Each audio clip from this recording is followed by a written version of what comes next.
ఓం శ్రీ గురుభ్యో నమః. హరి ఓం గం గణపతయే నమః. ఐం సరస్వత్యై నమః. శ్రీ గురుభ్యో నమః. హరి ఓం జాతవేదసే సునవామసోమమరాతి యతో నిదహాతి వేదః స నః పరుషదతి దుర్గాని విశ్వానావేవ సింధుం దురితాత్యగ్నిః కామగ్నివర్ణాం తపసా జ్వలంతీం వైరోచనీం కర్మఫలేషు జుష్టాం దుర్గాం దేవీం శరణమహం ప్రపద్యే సుతరసి తరసే నమః. ఓం దుం దుర్గాయే నమః. వీక్షిస్తున్నటువంటి ప్రేక్షక మహాశయులందరికీ కూడా మహాశివరాత్రి శుభాకాంక్షలు. ముఖ్యంగా ఈ ఫిబ్రవరి మాసంలో 15వ తేదీన మహాశివరాత్రి మహాపర్వదినం రాబోతున్నది. కాబట్టి ఆ రోజున అందరూ కూడా మన యొక్క సనాతన ధర్మాన్ని నిలబెట్టుకోవడానికి ఎటువంటి ఆపదలు విపత్తులు యుద్ధభయాలు కలగకుండా ఆ పరమేశ్వరుడు గ్రహాలన్నిటినీ కూడా నివృత్తి చేసి పాపగ్రహ బలాలని ఆయన అడ్డుకొని ఆయన యొక్క కనుసైగల్లో పనిచేసేటటువంటి గ్రహాలన్నీ కూడా ఈ భూమి మీద నివసిస్తున్నటువంటి జీవరాశులందరికీ, ముఖ్యంగా మనలాంటి ప్రాణులందరి మీద కూడా ఎటువంటి విపత్కర పరిస్థితులు కూడా పంచభూతాల ద్వారా కలగకూడదని, ప్రకృతిలో విలయతాండవాలు కలగకుండా ఆపాలని. ఎందుకంటే మనకి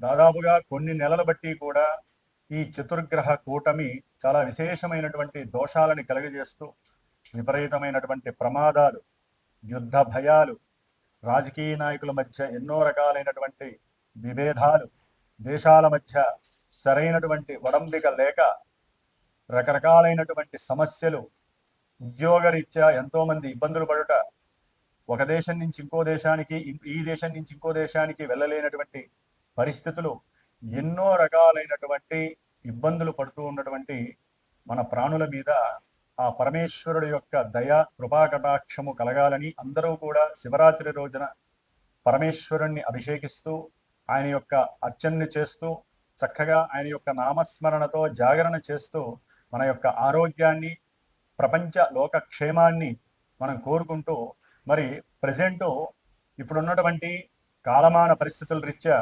అంతరిక్షంలో మకర రాశిలో ఉన్నటువంటి రవి, బుధ, శుక్ర, కుజ 4 గ్రహాలు చతుర్గ్రహ కూటమిగా ఉంటూ ఫిబ్రవరి 3వ తేదీన మరి వ్యాపార గ్రహము, ఆరోగ్యానికి ముఖ్యమైనటువంటి గ్రహము, బుద్ధికి అట్లాగే మనం మాట్లాడే మాటకి ముఖ్యమైనటువంటి గ్రహం ఏదయ్యా అంటే బుధగ్రహము. మరి ఈ బుధగ్రహము ధనిష్టా నక్షత్రము 3వ పాదంలో ఉండి కుంభరాశిలో అడుగు పెడుతున్నాడు. అలాగే ఫిబ్రవరి 6వ తేదీన వివాహ కారకుడు, అఖండమైనటువంటి భోగభాగ్య సంపదలనిచ్చేవాడు, రత్నాలని, బంగారం యొక్క నగలని, అట్లాగే సినిమా వ్యవస్థని నిలబెట్టేటటువంటి వాడు, అందానికి, ఆకర్షణీయతకి, నేత్రాలకి, మనకి నిత్య జీవితంలో కావలసినటువంటి లక్ష్మీ ప్రాప్తికి కూడా కారకుడైనటువంటి ఈ శుక్రుడు మరి ఫిబ్రవరి 6వ తేదీన అదే ధనిష్టా నక్షత్రం 3వ పాదంలో ఉంటూ కుంభరాశిలో సంచారం ప్రారంభం చేస్తున్నాడు. మరి ఈ బుధుడు, శుక్రుడు ఇరువురు కూడా లక్ష్మీనారాయణ స్వరూపాలు, ఇరువురు కూడా జాతకరీత్యా మిత్రులు, అంటే ఫ్రెండ్స్. మరి వీరిరువురు కూడా తన యొక్క మిత్రక్షేత్రమైనటువంటి కుంభరాశిలో అడుగు పెడుతున్నారు. కానీ ఆ కుంభరాశిలో కొన్ని నెలలుగా సంచరిస్తున్నటువంటి సొంత నక్షత్రం శతభిష నక్షత్రంలో ఉంటూ పాపగ్రహమైనటువంటి ఎన్నో అపోహలని, ఎన్నో ఇబ్బందులని, భయాలని, మోసపూరితమైనటువంటి చర్యలను చేసేటటువంటి రాహువు ఛాయాగ్రహము ఆ యొక్క కుంభరాశిలోనే సంచరిస్తోంది. మరి ఆ రాహుగ్రహము యొక్క క్షేత్రంలో, శని యొక్క క్షేత్రంలో ఈ యొక్క బుధుడు, శుక్రుడు ఈ 2 గ్రహాలు కూడా సంచరించటం కొన్ని ఇబ్బందుల్ని కలుగజేసేటటువంటి పరిస్థితుల్ని కలుగజేస్తుంది. ముఖ్యంగా నరాల మీద ఆరోగ్యపరంగా చూస్తే కనుక నరాలు బుధుడు రాహుతో కలవడం ద్వారా నరాలు వీక్నెస్లు, అట్లాగే నత్తి ప్రబలటము, మాట్లాడే మాట యందు అపశృతులు కలగటము, బుద్ధి హీనత్వము, బుద్ధి మాంద్యతనము, మర్చిపోవటము, అలాగే వారికి ఉన్నటువంటి జ్ఞాన విద్య నశించటము, వారికి ఉన్నటువంటి కీర్తి ప్రతిష్టలకి భంగము వాటిల్లే పరిస్థితి. ముఖ్యంగా వ్యాపార గ్రహం బుధుడు కాబట్టి వ్యాపారంలో ఎన్నో రకాల మోసాలు చేసేవారు ఉంటారు, వ్యాపారంలో మోసపోయేవారు ఉంటారు. అవసరం లేనటువంటి ఎన్నో రకాల పోస్టర్స్ కావచ్చు, ఎన్నో రకాలైనటువంటి వార్తా పత్రికల ద్వారా కానీ, మీడియాల ద్వారా కానీ, యూట్యూబ్ల ద్వారా కానీ మరి ఈ యొక్క బుధుడు రాహు కలిసి ఉండటం వలన ఎన్నో రకాలైనటువంటి అంటే చూసే వాళ్ళకి వాటిని అనుసరించే వాళ్ళకి దోషప్రదమైనటువంటి కాలము. మోసం ఎక్కువగా జరగడానికి అవకాశం ఉంటుంది. ఉద్యోగాలు ఇప్పిస్తామని మోసం చేసేవాళ్ళు ఎక్కువ అవుతారు. అట్లాగే ఆ మీడియాలో లేనివి ఉన్నట్టుగా ఆ పోకడలు సృష్టించి జనాన్ని మభ్యపెట్టి ధనాన్ని అపహరించే వాళ్ళు ఎక్కువ అవుతారు. అలాగే ముఖ్యంగా ఈ యొక్క బుధుడు రాహుతో కలవటం ద్వారా ఎవరైతే సినిమా రంగానికి సంబంధించినటువంటి వాళ్ళు, రచయిత్రులు, కంటెంట్ రైటర్సు, టైప్ రైటింగ్ చేసేటటువంటి వాళ్ళు, అంటే సాఫ్ట్వేర్కి సంబంధించినటువంటి వారు, శిల్పకళా నైపుణ్యము కలిగినటువంటి వారు, వీరందరి పరంగా ఎక్కడో అక్కడ వారికి కొన్ని ఇబ్బందులు ఎదురయ్యే అవకాశాలు ఉంటాయి. ఇక శుక్రుడు, ఈయన అందానికి ఆకర్షణకి ముఖ్య కారకుడు, ప్లస్ నేత్రాలు సరిగ్గా పనిచేయాలంటే నేత్రకారకుడు ఈయనే. నేత్రాలకి దోషం తగలాలన్నా ఇప్పుడు సరైన సమయం ఇది. ఎందుకంటే శుక్రరాహులు కలవడం ద్వారా నేత్ర దోషాలు ప్రబలుతాయి, రకరకాల ఇన్ఫెక్షన్స్ వచ్చే అవకాశాలు ఉంటాయి. అట్లాగే భార్యాభర్తలు అన్యోన్యంగా కలిసి ఉండాలంటే శుక్రుడు చక్కగా ఉండాలి. ఆయన పాపగ్రహమైన రాహుతో కలిసి ఉండేసరికి స్త్రీపరమైనటువంటి సమస్యలు కుటుంబంలో చాలా ఎదురవుతాయి. అంటే భార్యపరంగా భర్తకి కావచ్చు, భర్తకు ఉన్నటువంటి ఇల్లీగల్ కలెక్షన్స్ కావచ్చు, భార్యకు ఉన్నటువంటి ఇల్లీగల్ కనెక్షన్స్ కావచ్చు. అంటే కొంతమంది జాతకాలలో ఎక్కడైనా గనక ఈ బుధ శుక్రుడు చెడిపోయినా, రాహువు చెడ్డవాడైనా, మరి ఆయన ఇచ్చే భావాలు చెడుగా ఉన్నా కంపల్సరీ వీరికి ఎన్నో రకాలైనటువంటి వారి యొక్క జన్మరాశులు బట్టి, నక్షత్రాలను బట్టి సమస్యలు ఉద్భవిస్తాయి.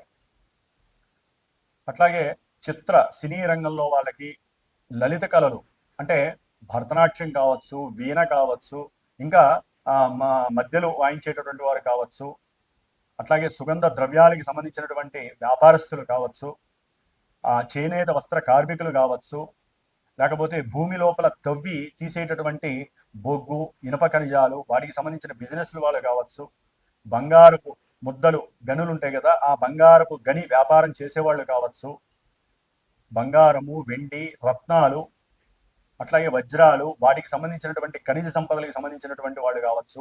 ఈ యొక్క వ్యాపారస్తులందరికీ కూడా ముఖ్యంగా జ్యువెలరీ వ్యాపారస్తుల్లో మోసాలు పెరగడానికి అవకాశాలు ఉంటాయి.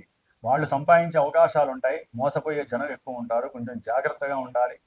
అట్లాగే బంగారం రేటు కావాలని పెంచేటటువంటి పరిస్థితులు కూడా ఎదురయ్యే అవకాశాలు ఉంటాయి.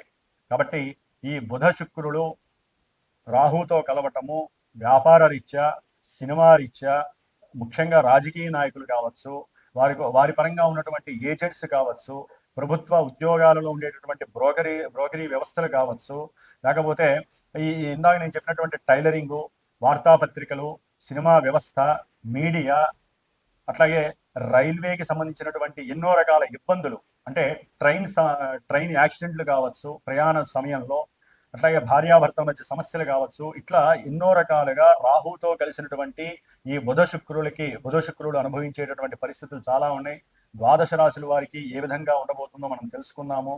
అట్లాగే ముఖ్యంగా వ్యాపారస్తులైతే కనుక, ఒకటి, వ్యాపారం కొనసాగాలన్నా, వ్యాపారంలో జనాకర్షణ కలగాలన్నా, వ్యాపార స్థితిగతుల్లో మార్పులు చేయాలన్నా, అట్లాగే వ్యాపారం ద్వారా లక్ష్మీ కటాక్షం కలగాలన్నా, అది చిన్న వ్యాపారులైనా, మధ్యస్థ వ్యాపారులైనా, పెద్ద పెద్ద పారిశ్రామికవేత్తలైనా, వ్యాపారంలో ఒడిదుడుకులు వస్తున్నా సరే తప్పకుండా సంప్రదించండి మా పీఠానికి.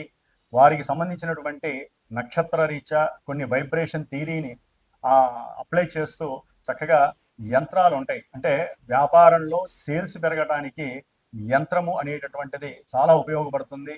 అట్లాగే ఈ యంత్రాన్ని చక్కగా 11 రోజులో 21 రోజులో వారికి ఉన్నటువంటి వ్యాపార స్థితిగతులను బట్టి ఆ యొక్క వ్యాపార యంత్రాన్ని, లక్ష్మీ యంత్రాన్ని కూడా సేల్స్ పెరగటానికి, అట్లాగే జనాకర్షణ కలగటానికి, వ్యాపారం వృద్ధి జరగటానికి, స్థిరలక్ష్మి నివాసంగా ఉండటానికి కుబేర యంత్రాలు కావచ్చు, నా యొక్క పర్యవేక్షణలో వైబ్రేషన్ థియరీ ప్రకారము వారి యొక్క పేర్లు, వారి యొక్క నక్షత్రాల రీత్యా చక్కగా ఏ వ్యాపారస్తులకి ఏ రకమైనటువంటి యంత్రము బాగుంటుంది, అట్లాగే ఏ రకమైనటువంటి వ్యాపారస్తులకి ఏ దేవుడి పూజ చేస్తే బాగుంటుంది, దేవుడి ఫోటో పెట్టుకుంటే బాగుంటుందో తప్పకుండా తెలుసుకునే ప్రయత్నం చేయండి. ముఖ్యంగా వ్యాపారస్తులు కావచ్చు, సినిమా యాక్టర్స్ కావచ్చు, వ్యాపార రంగంలో ఇంకా ఎదగాలి అనుకునేటటువంటి వాళ్ళు కావచ్చు, ఎవరైనా సరే అవకాశం ఉంటే తప్పకుండా మా పీఠానికి ఫోన్ చేసి సంప్రదించండి.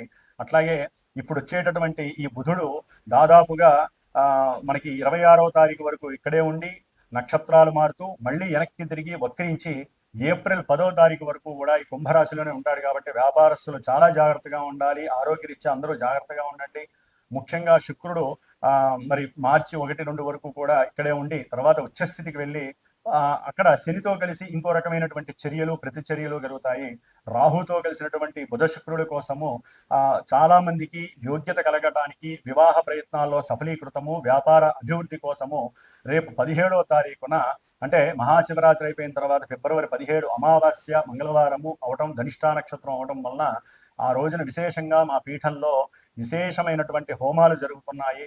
అది ముఖ్యంగా లక్ష్మీ సహిత నృసింహస్వామి హోమము, మృత్యుంజయ పాశుపత హోమము, అట్లాగే వ్యాపారస్తుల కోసము లక్ష్మీ కుబేర హోమము, కొంతమంది అమావాస్య రోజులు, కొంతమందికి ఏలినాడి శని ప్రభావాలు జరుగుతున్న వారికి నవగ్రహ హోమము, నక్షత్ర హోమము విశేషంగా జరపబడుతోంది. నా యొక్క సమక్షంలో నా చేత చేయించబడుతోంది.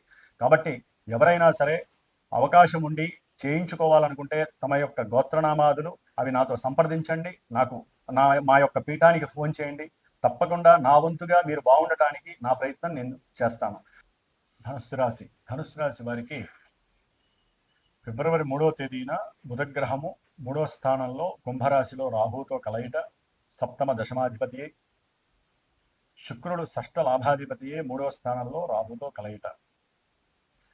ధనుస్సు రాశి వారికి కాలమానంలో ఈ 2 గ్రహాలు రాహుతో కలయటం వలన మీరు ఎవరికైనా చేసినటువంటి సహాయ సహకారాలని ముఖ్యంగా బంధుమిత్రాదులకు కానీ, లేకపోతే మీరు చేసేటటువంటి వృత్తిరీత్యా ఉద్యోగం ద్వారా కానీ, వ్యాపారంలో కానీ మీరు ఎవరికైనా సరే ధనపరమైనటువంటి సహకారం అందించిన, లేకపోతే ఫ్రెండ్స్ కదా అని చెప్పి ఒక రకంగా స్త్రీలకి అంతకుముందు ఎప్పుడైనా సరే వారికి సంబంధించి మీరు ఏదైనా సహకారం చేసిన ఆ విషయాన్ని కనుక ఇంట్లో చర్చిస్తే భార్యతో అది రకరకాల అనుమానాలకి దారితీసి మీ యొక్క లైఫ్ చేంజింగ్లో పడే అవకాశం ఉంటుంది. కాబట్టి కొంచెం జాగ్రత్తగా మాట్లాడండి. ముఖ్యంగా బంధుమిత్రాదులతో మాట్లాడేటప్పుడు మీరు ట్విస్టింగ్ ఇద్దామనో, లేకపోతే మీకున్నటువంటి తెలివితేటల్ని కొంచెం రంగరించి మీరు మాట్లాడింది గొప్ప అనే ఉద్దేశంతో మీరు మాట్లాడారనుకోండి, అవతల వాళ్ళు కుటుంబంలో భార్య తరపైన భర్త తరపైన వాళ్ళు దాన్ని అనుమానంగా స్వీకరించి వాళ్ళు ఇన్ఫీరియారిటీ కాంప్లెక్స్కి మీ మీద లేనిపోని అపోహల్ని సృష్టింపజేసుకుంటారు. దాని ద్వారా మీరు చేసిన మాట సహాయాలు, ధన సహాయాలు, చేత సహాయాలు, అంతకుముందు మీరు పెంచుకున్నటువంటి ఆప్యాయత, అభిమానాలు అన్నీ కూడా మీ యొక్క సంభాషణలో ఏమాత్రం ట్విస్టింగ్లు ఉన్నా, మీరేదో గొప్పగా మాట్లాడినా అవన్నీ కూడా కూలబడిపోతాయి. కొంచెం జాగ్రత్తగా మాట్లాడాలి. బంధువులతో కానీ భార్యతో కానీ జాగ్రత్తగా ఉంటాం. ముఖ్యంగా అన్నదమ్ములు, అక్క చెల్లెళ్ళు, భార్య తరపు బంధువులు కావచ్చు, లేదా మీ మేనత్తలు, మేనమామలు వారితో కావచ్చు, ఉద్యోగంతో ఎవరితో అయినా రిలేటెడ్గా ఉన్నవాళ్ళు కావచ్చు, ఆకస్మికంగా అప్పుడే పరిచయమైనటువంటి వాళ్ళు కావచ్చు, ఏదైనా ప్రయాణం చేస్తూ ఉంటారు ఎక్కడికో వెళ్ళాలని, స్నేహితులతో కానీ లేదా వ్యాపారం పని మీద, ఉద్యోగం ధర్మం మీద ప్రయాణం చేస్తూ ఉంటారు. చేస్తున్నప్పుడు మీకు ఎవరో ఒకరు పరిచయం అవుతారు. వారితో మాట్లాడేటప్పుడు కూడా ఉన్నవి లేనివి గబాలను మీరు చెప్పేశారనుకోండి, కాస్త ఎక్స్ట్రా చేసి చెప్పారనుకోండి, మీ వ్యాపార అభివృద్ధి కోసమనో, వ్యాపారానికి కాస్త ఆకర్షణ కోసమనో మీరు ఏదో మాట్లాడారనుకోండి, అది లేనిపోని క్షీణతని కలుగజేస్తుంది మీ వ్యాపారానికి. అట్లాగే మీ మీద ఉన్నటువంటి పర్సనల్ వ్యక్తిత్వ ధర్మం కూడా నశిస్తుంది. కొంచెం జాగ్రత్తగా ఉండండి. అట్లాగే మీరు ఎవరికైనా సరే ఇప్పుడు గనక ఏ ధన సహాయమో చేశారనుకోండి, అంటే భార్య తరపు భర్త తరపు బంధువులకి వాళ్ళు ఇస్తామని చెబుతారు. రూ. 4 కాదు, రూ. 8 మీరు డబ్బిస్తే నేను అప్పుకి తగ్గ ఇంట్రెస్ట్ కడతామని. మీకు ఏది రాదు, జాగ్రత్తగా ఉండండి. ఏ సహాయం చేయకండి. ఇప్పుడున్న పరిస్థితుల్లో మీరు మాట సహాయం చేసినా, వ్రాతపూర్వకమైన సంతకం చేసినా, ధన సహాయం చేసినా మీరు అప్పుల్లో ఇరుక్కుపోతారు. ముఖ్యంగా ఫ్రెండ్స్ ఎవరైనా అడగచ్చు, కొంచెం జాగ్రత్తగా ఉండండి. అట్లాగే ముఖ్యంగా కంటెంట్ రైటర్సు, అయితే శిల్పకళా నైపుణ్యం కలిగినటువంటి వాళ్ళు ఎవరైనా ఈ చెక్కుళ్ళు చెక్కేవాళ్ళు కావచ్చు, ఆఫ్సెట్ ప్రింటింగ్ నడిపేవాళ్ళు కావచ్చు, రైల్వేకి సంబంధించినటువంటి గవర్నమెంట్ వాళ్ళతో కొంతమంది ఏజెంట్స్గా ఉండి రిలేటెడ్ వ్యాపారాలు చేస్తూ ఉంటారు. వారికి కానివ్వండి కొన్ని ఇబ్బందికరమైనటువంటి పరిస్థితులు కనిపిస్తున్నాయి. అంటే వీరు చేసినటువంటి కొన్ని పనులకి ఉద్యోగం నుంచి అంటే ఆ ఏజెన్సీ వీళ్ళకి రద్దయ్యే అవకాశం కూడా ఉంటుంది. అట్లాగే వాయు రంగానికి సంబంధించినటువంటి ఏరోప్లేన్స్, లేకపోతే ఎయిర్ క్రాఫ్ట్కి సంబంధించి, లేకపోతే రాకెట్స్కి సంబంధించి వాటికి సంబంధించిన విషయాల్లో కూడా ఆ వృత్తిలో చేసేటటువంటి ఆ ఉద్యోగస్తులు కూడా కొంత వీరికి ఎదురు దెబ్బలు తగిలే అవకాశం ఉంటుంది. కొంచెం జాగ్రత్తగా ఉండాల్సినటువంటి పరిస్థితి. ప్రయాణాల యందు ఆచితూచి ముందుకు వెళ్ళండి. ప్రయాణాలు చేసేటప్పుడు వీలుంటే కాస్త ఆపదామపహర్తారం లేదా ఓం గం గణపతయే నమః అనేటటువంటి మంత్రాన్ని, లేదా ఓం శ్రీ లక్ష్మీ నారసింహస్వామినే నమః అనేటటువంటి స్వామివారి యొక్క మంత్రాన్ని 11 సార్లు తలుచుకొని మీరు అప్పుడు ప్రయాణానికి బయలుదేరండి. కొంచెం జాగ్రత్తగా ఉండాల్సినటువంటి పరిస్థితి. సహాయ సహకారాల విషయంలో కానీ, అన్నదమ్ములతో మాట్లాడేటప్పుడు, అక్క చెల్లెలతో మాట్లాడేటప్పుడు కానీ, ధనపరమైనటువంటి విషయాల్లో కానీ, మీరు ఏదైనా ఎవరికైనా అప్పిచ్చేటటువంటి విషయంలో కానీ, ఫ్రెండ్స్కి సహాయం చేసేటటువంటి పరిస్థితుల్లో కానీ మీకు సున్నా రాకుండా కొంచెం ఆచితూచి తెలివిగా ప్రవర్తించండి. దగ్గర ప్రయాణాలు అధికమయ్యేటటువంటి అవకాశాలు ఉంటాయి. దగ్గర ప్రయాణాలు చేసేటప్పుడు కూడా ఇలాంటి మంత్రాలు చదువుకుంటూ ముందుకు వెళ్ళండి. కాస్త మీకు బుద్ధి క్షీణత కలిగే అవకాశం ఉంటుంది. బుద్ధి మాంద్యము, మతిమరుపు, విన్నది మర్చిపోవటము, లేకపోతే భార్యతో అనవసరమైనటువంటి సంభాషణలు చేసి అది ఆనందం కాస్త విషాదంగా మారడం, ఇరువురి మధ్య ప్రేమ కోల్పోయి లేనిపోయిన సమస్యలు కావడం, ఇలాంటివి కూడా జరిగే అవకాశం ఉంటుంది. ఎవరికైనా సరే విదేశీ ప్రయాణాలకు వెళ్ళటానికి, లేదా దగ్గరలో ఇంకేదన్నా దేశానికి వీసా లేకుండా వెళ్ళేటటువంటి వాళ్ళకి పాస్పోర్ట్లు కూడా అతి కష్టం మీద విఘ్నాలుగా కలిగి ఎట్లయితే సాధించేటటువంటి పరిస్థితులు కూడా ధనుస్సు రాశి వారికి కలిగే అవకాశాలు ఉన్నాయి. వ్యాపారంలో అయితే కనుక కొంత వెసులుబాట్లు, కొంచెం ఫ్లక్చువేషన్స్ జరగడానికి ఎక్కువ అవకాశాలు ఉన్నాయి. కొంచెం జాగ్రత్తగా ఉండాల్సినటువంటి పరిస్థితి. ముఖ్యంగా వీరు చేసేటటువంటి ఉద్యోగ ప్రయత్నాలలో ఆర్థికంగా కొంత డబ్బు తక్కువైనా ఉద్యోగ ప్రయత్నాలు సక్సెస్ అవ్వడానికి వీరు చేసే స్వయం కృషి, వీరికి ఉన్నటువంటి శక్తి సామర్థ్యాలు, బుద్ధిని ఉపయోగిస్తే గట్టిగా అప్పుడు వాళ్ళకి సక్సెస్ అవుతుంది.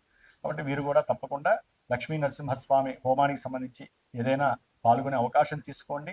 లేదా మీ ఇంటి దగ్గరలో ఏదైనా వెంకటేశ్వర స్వామి ఉంటే ప్రతి ప్రయాణ విషయంలో కానీ, ఆర్థిక విషయాల్లో కానీ మీరు వెంకటేశ్వర స్వామి దర్శనం చేసుకొని, ప్రదక్షిణాలు చేసుకొని అప్పుడు అన్ని పనులు చేసుకోండి. శుభం జరుగుతుంది. ఓం శ్రీ లక్ష్మీ నారసింహస్వామినే నమః.